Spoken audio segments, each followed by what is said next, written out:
5ই August গণ অভ্যুত্থানের মধ্য দিয়ে তিনি পদত্যাগ করে ভারতে পালিয়ে গিয়েছেন।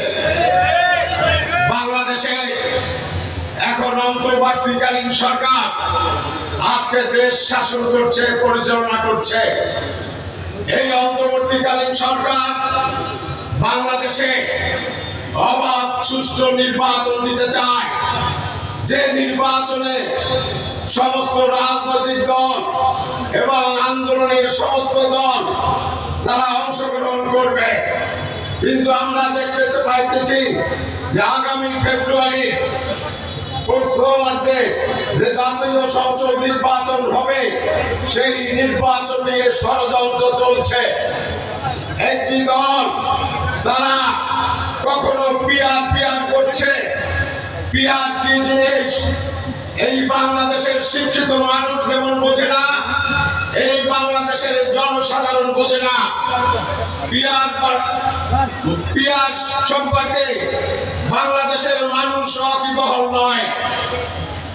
এখন আমরা দেখতেছি যে ওরা নির্বাচনের জাতীয় সংসদ নির্বাচনের আগে নভেম্বর মাসে তারা গণভোট দাবি করছে।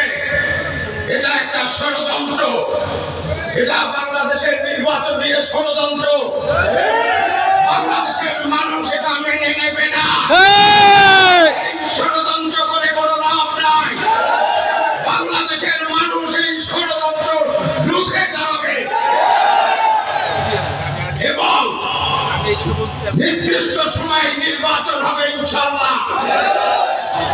এবং 300 আসনে যে নির্বাচন সাংবিধানিক ভাবে হয়ে এসেছে এবং 2026 সালের এই ফেব্রুয়ারির প্রথমার্ধে হবে, সেটা নির্দিষ্ট সময় হবে ইনশাআল্লাহ। কোন ষড়যন্ত্র বাংলাদেশের জনগণ মোকাবেলা করবে। আপনারা দেখেছেন 17 বছরে রাজপথের যেসব দল আন্দোলন করেছে, কখনো কোন দল পিআরের কথা বলেছে? কখনো কি তারা পিআর পদ্ধতিতে ভোট চেয়েছে?